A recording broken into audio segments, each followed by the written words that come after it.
তোমরা সবাই কেমন আছো? তোমাদের সবাইকে ওয়েলকাম আমার একটা নতুন ভিডিওর সঙ্গে। সুমনাস মেকওভার অ্যান্ড ব্লগসে তোমাদের সবাইকে ওয়েলকাম। তোমাদের সবাই কেমন আছো তোমরা সবাই, সেটা অবশ্যই আমাকে তোমরা কমেন্ট করে জানিও। আমার ভিডিওগুলো তোমাদের কেমন লাগছে সেটাও তোমরা আমাকে বলো। দেখতে পাচ্ছ আমি রেডি হয়ে গেছি, এখন আমরা একটা জায়গায় যাবো। আজকে আমার আর আমার জায়ের একটা জায়গায় নেমন্তন্ন আছে, মামা শ্বশুর বাড়ি, মানে আমার মামা শ্বশুর বাড়ি না, আমার জায়ের মামা শ্বশুর বাড়িতে।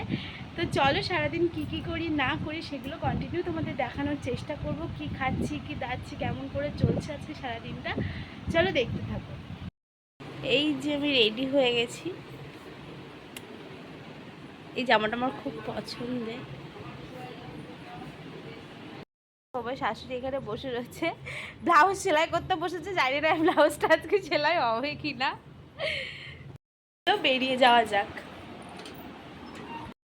এই যে বেরিয়ে গেছি,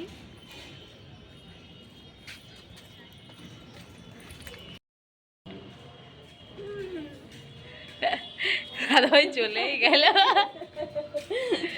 চলে গেছে। তো আমরা এই যে বেরিয়ে গেছি, এটা হচ্ছে মজা। তোমরা সবাই দেখেছো অবশ্যই ভিডিওগুলো, তো চলো।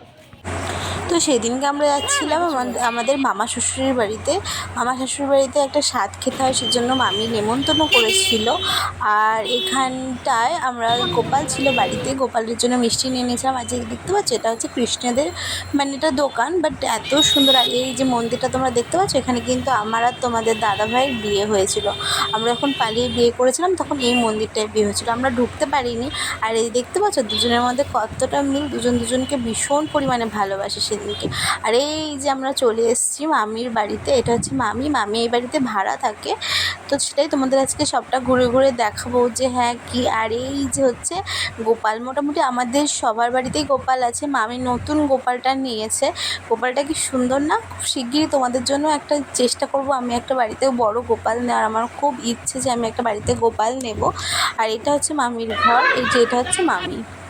আর এই যে মামি এখানে রান্না বাড়া করছিল।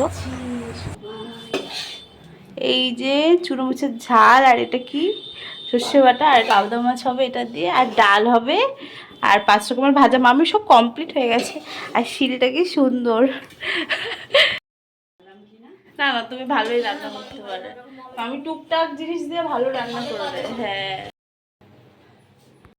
আমি এখানে মামিদের বাড়িটা তোমাদের ঘুরে ঘুরে দেখাচ্ছি। বাড়িটা কিন্তু দোতলা, আমরা ওপরেও গেছিলাম, সেটাই তোমাদের দেখাচ্ছি। মামি দুটো ঘর আছে, একটা বারান্দা, একটা রান্নাঘর, একটা পায়খানা বাথরুম মানে টয়লেট।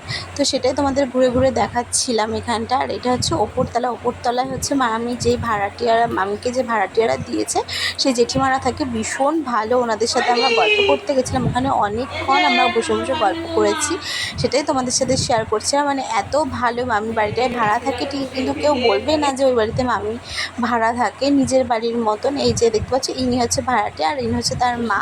আর এই যে দেখতে পাচ্ছ এই জায়গাটায় কিন্তু দুর্গা পুজো হয়, উনি সেটাই আমাদের সাথে গল্প করছিল। আর সামনে মাঠটা দেখতে পাচ্ছ কি সুন্দর না। দিদিভাই বলছে আমাকে অত নিস না। আর মাঝখানে না আমি এসে ঘুমিয়ে পড়েছিলাম। আর এই যে কী সিরিয়াল হচ্ছে তোমরা কিন্তু আমাকে সবাই কমেন্ট করে জানিও। যে এই দেখতে পাচ্ছ দিদিভাইকে কি সুন্দর সাজিয়ে গুজিয়ে দিয়েছে, আর আমাকে এখানে বললো তুমি বসো তোমাকেও দিচ্ছি। তো আমি বললাম হ্যাঁ হ্যাঁ ঠিক আছে, কোনো ব্যাপার না, আগে দিদিভাইকে দিয়ে নাও তারপরে আমাকে যাবো। এই যে দেখতে পাচ্ছ দিদিভাইকে। তো স্বাদের সময় মাংস দিতে নেই, তাই মাছ রান্না করেছিল। মানে ভীষণ ভীষণ ভালো হয়েছিল রান্নাগুলো। সত্যি কথা বলতে আমারও নেমন্তন্ন খাওয়া হয়ে যাচ্ছে টুকটাক করে দিদিভাইয়ের সঙ্গে। ট্রেই আর এই যে আমাকেও খেতে দিয়ে দিয়েছিল, সেখানে খাওয়া দাওয়া কমপ্লিট করলাম। তারপরে দিদিভাই ওষুধগুলো খেয়ে নিচ্ছিল। তারপরে আমাদের একটা জায়গায় যাওয়ার কথা ছিল, আর এখানে দিদি চলে এসেছিলো, মানে আমার ননদ চলে এসেছিলো, কারণ ননদকে নিয়েই আমরা যাবো যেখানে দিদিভাইয়ের টেস্টটা হবে লায়ন্স ক্লাবে। তো ওখানে দিদিভাইয়ের একটা টেস্ট আছে। আর আমার শ্বশুরের কিছু টেস্ট করা হয়েছে, ওই রিপোর্টগুলো নেব। আর দিদিভাইয়ের ইউএসজি আছে, ওটা করাবো। চলো। আর রাস্তাটা এত রোদ ছিল, এত ফাঁকা ছিল। আর এই যে দেখতে পাচ্ছ লায়ন্স ক্লাব, এখানেই আমার দিদিভাইয়ের টেস্টটা হয়েছে। আর শ্বশুরমশাইয়ের কিছু শরীর খারাপ ছিল বলে কিছু টেস্ট হয়েছিল, সেই টেস্টের রিপোর্টগুলো আমরা নিতে এসেছিলাম। এখানে দেখতে পাচ্ছ কত লোক, সবাই ইউএসজি করার জন্য বসেছিল। এখানে দিদিভাইয়ের সব কাগজপত্র লেখা হচ্ছিলো, আর আমি রিপোর্টগুলো কালেক্ট করে নিলাম। আর এখানে না হঠাৎ করে দেখলাম যে এই কাকিমাটা অসুস্থ হয়ে পড়েছিল। তো আমাদের টেস্ট হয়ে গেল, আমরা বাড়ি চলে এসেছিলাম। তারপরে এসে একটু ঘুমিয়ে নিয়েছিলাম, প্রায় অনেকটা টাইম ঘুমিয়ে নেওয়ার পর সন্ধ্যাবেলা 4 চাটা খেয়ে আমরা সবাই বেরিয়ে গেছি। লাস্টে গোপুর সাথে একটু দেখা করলাম। এই যে আমাদের গোপু সোনা, সবাই বলো হরে কৃষ্ণা। তো গোপুটাকে খুব সুন্দর দেখতে। তো আমরা এখানে সবাই হেঁটে হেঁটে বাড়ি আসলাম, কারণ দূরত্বটা একদমই বেশি ছিল না। আর যতটা হাঁটা যায় আমার পক্ষেও খুব ভালো এখন আপাতত, আর দিদিভাইয়ের পক্ষেও খুব ভালো, বিকজ টোটোতে প্রচণ্ড ঝাঁকুনা। আর এখানে আমি আমার বরের একটা ছোট্ট ক্লিপ নিয়ে নিয়েছিলাম। তুমি দেখো কি মন দিয়ে ফোন দেখছে। আমার প্রতিও এতটা ওর মন নেই যতটা ওর ফোনের প্রতি রয়েছে। তো যাই হোক, তো ভিডিওটা আজকে এই পর্যন্তই। তখন বাড়ি আসার পর আমি আর কোনো ক্লিপ শ্যুট করিনি, করতে পারিনি, একটু ব্যস্ত হয়ে গেছিলাম। এসে স্নান করলাম, তারপরে চাটা করলাম, অনেক বেলা হয়ে গেছিলো। তো আস্তে আস্তে তো ভিডিওটা আজকে এই পর্যন্তই। সবাই ভালো থেকো, সুস্থ থেকো, এবং সবাই আমার ইউটিউব চ্যানেলটাকে সাবস্ক্রাইব করে দিও এবং আমার ফেসবুক পেজটাকে ফলো করে দিও। সবাই ভালো থেকো, সবাইকে টাটা।